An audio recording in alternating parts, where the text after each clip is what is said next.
नमस्कार, स्वागत आपका के हरियाणा पे। मैं हूं आपके साथ रमेश जाखड़ और इस वक्त मैं मौजूद हूं किसान धरना पे सिरसा में। शहीद भगत सिंह स्टेडियम में जो किसानों का पड़ाव है वो लगातार जारी है। इस संबंध में अब एक नई अपडेट क्या आई है वो मैं आपको आज बताऊंगा कि किसान धरना पे किसानों ने क्या एक बड़े आंदोलन का आह्वान किया और वो किस दिन आंदोलन होगा। वो तमाम सारी बातें हम किसान नेता प्रहलाद सिंह बारूखेड़ा जी से करने वाले हैं। प्रहलाद जी, सबसे पहले तो जानना चाहूँगा, आज धरना जो है वो कौन से दिन में प्रवेश कर चुका है? आज जो ये धरना है 44वें दिन में ये प्रवेश कर गया है और 27वां दिन आज यहाँ पे कर्मिक अनशन जो हो रहा है वो 27वां दिन कर्मिक अनशन का है। ठीक है, कितने गांव के लोगों ने इस धरने में आकर के अपना योगदान दिया है? सिरसा जिले की अगर बात करें, सिरसा जिला के लगभग सभी गाँवों से लोग यहाँ पे आते रहे हैं और अभी हमने गाँव की ड्यूटियाँ लगा रखी है। रोज़ एक गाँव से लोग आते हैं क्योंकि सीजन का बहुत बड़ा टाइम है, ये खेतों में काम है, तो एक गाँव के लोग रोज़ आते हैं। तो सिरसा के 300 से ज़्यादा जो गांव है उनमें लगभग गाँव की हाजिरी यहाँ पे रहती है। ठीक है, आने वाले समय में, क्योंकि अभी तक की अगर बात करें तो 44-45 दिन धरने को शुरू हुए हो चुके हैं, क्या कोई प्रशासनिक अधिकारी या सरकार की तरफ से कोई बातचीत करने का कोई संदेश, किसी तरह की कोई घोषणा सरकार के द्वारा? नहीं, ऐसा अभी कुछ नहीं आया, ना प्रशासन की तरफ से ना सरकार की तरफ से अभी कोई हमारे से बातचीत नहीं की है किसी ने। ठीक है, करनी चाहिए थी, क्या लगता है आपको? बिल्कुल करनी चाहिए कि देश का जो किसान है, जो अन्नदाता है, जो अनाज पैदा करके सबका पेट भरने का काम करता है, और वो आज अपने खेतों में काम होते हुए भी जो ये 3 काले कानून आए उसके खिलाफ जो है दिन रात यहाँ पे सर्दी के मौसम के अंदर बुजुर्ग है, बच्चे हैं, नौजवान हैं जो यहाँ धरने के ऊपर बैठे हैं। तो इस सरकार को बात सुननी चाहिए। सरकार जनता की होती है और जनता की बात सरकार को सुननी चाहिए और जनता से पूछना चाहिए। आने वाले समय की अगर बात करें तो क्योंकि पीछे हमने देखा कि किसानों ने, सिरसा के इस धरनारत किसानों ने तमाम तरह के हथकंडे अपनाए, चाहे वो नेताओं का विरोध करने की बात हो या फिर अभी हाल ही में ट्रैक्टर रैली निकालने की बात हो। तो आने वाले समय में किस तरह का प्रोटेस्ट किसानों के द्वारा? आने वाले दिनों में अभी 26 तारीख को ऑल इंडिया लेवल का जो है पूरा दिल्ली के अंदर किसान जाएगा। ऑल इंडिया लेवल का प्रोग्राम बना है पूरे देश का, सभी किसान संगठनों ने इकट्ठे होकर 26 और 27 को, और 26 तारीख को लाखों की संख्या में जो लोग हैं दिल्ली की तरफ कूच करेंगे।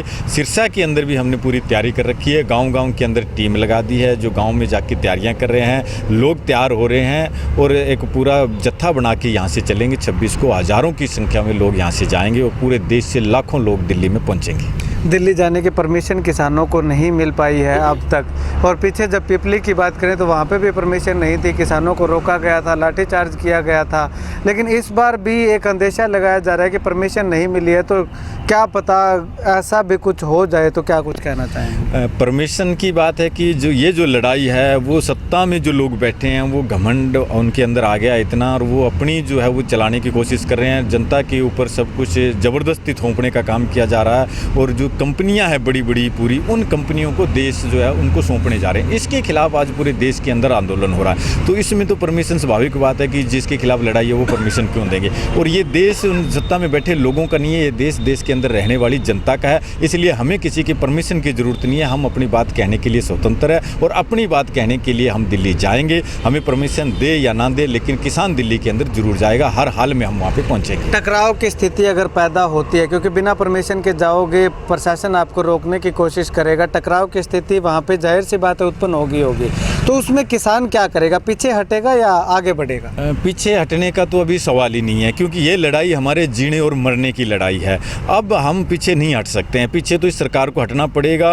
ये सरकार जनता द्वारा चुनी गई है, जनता की बात इसको माननी पड़ेगी। आज ये नहीं मान रहे हैं तो लाखों लोग दिल्ली के अंदर जब जाएंगे, ये चाहे जितना मर्जी जोर जुल्म कर ले, जितनी मर्जी ये लाठियाँ चला ले, जितनी मर्जी गोलियाँ चला ले, लेकिन देश का किसान, नौजवान, छात्र सब जो लोग हैं इस 26 तारीख को जाएंगे। पीछे कोई नहीं हटेगा।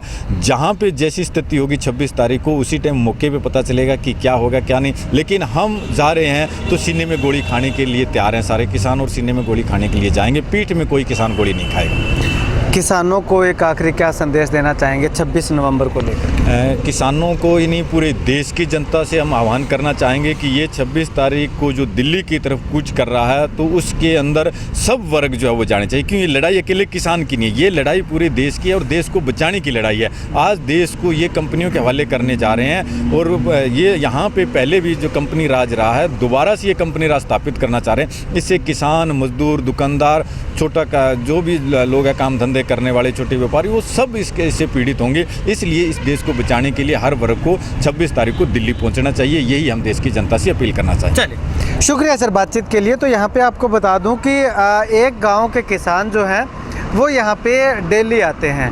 पहले की अगर बात करें तो 10, 15, 20 गाँव के किसान आते थे, क्योंकि अभी खेतों में काम का समय है, गेहूं की बिजाई करने का सीज़न पीक पे है। तो ऐसे में एक गांव के कुछ किसान यहाँ पे आ जाते हैं डेली। तो कुछ ज़्यादा संख्या किसानों की अभी नहीं है, लेकिन अगर बात करें तो 26 नवंबर को तब तक जो किसान वो लगभग बिजाई हो जाएगी और उस 26 नवंबर को एक बड़े आंदोलन का आह्वान केंद्रीय नेतृत्व के द्वारा किया गया और पूरे देश का किसान जो है वो दिल्ली कूच करने वाला है। अब ऐसे में बात करें तो अब तक परमिशन किसानों को नहीं मिली है। पिपली में भी परमिशन नहीं मिली थी, तो किसान आगे जाना चाहते थे, प्रशासन उनको रोकना चाह रहा था, तो वहाँ पे टकराव की स्थिति पैदा हुई। तो वैसा ही कुछ यहाँ पे देखने को मिल सकता है। हालांकि अब तक परमिशन नहीं मिली है, अब तक ऐसा ही अंदेशा है कि परमिशन नहीं मिली है तो किसानों का और प्रशासन के बीच में टकराव हो सकता है। और अगर टकराव हुआ तो किसानों का साफ तौर पे यही कहना है कि वो पीछे नहीं हटेंगे, सीने पे गोली खा लेंगे लेकिन पीठ पे गोली कभी नहीं खाएंगे, पीठ दिखा करके नहीं भागेंगे। ऐसे में टकराव की स्थिति उत्पन्न होती है तो किसान किसी भी कीमत पे पीछे मुड़ के नहीं देखेगा। खैर, आने वाले वक्त में पता चलेगा कि क्या टकराव उत्पन्न होता है या फिर किसानों की बढ़ती संख्या को देख करके प्रशासन और सरकार जो है वो पीछे हटने को मजबूर होता है और किसान जो है एक बड़े आंदोलन की आह्वान पे एक बड़ा आंदोलन कर पाते हैं। कैमरा सहयोगी सुनील के साथ रमेश जाखड़ के हरियाणा।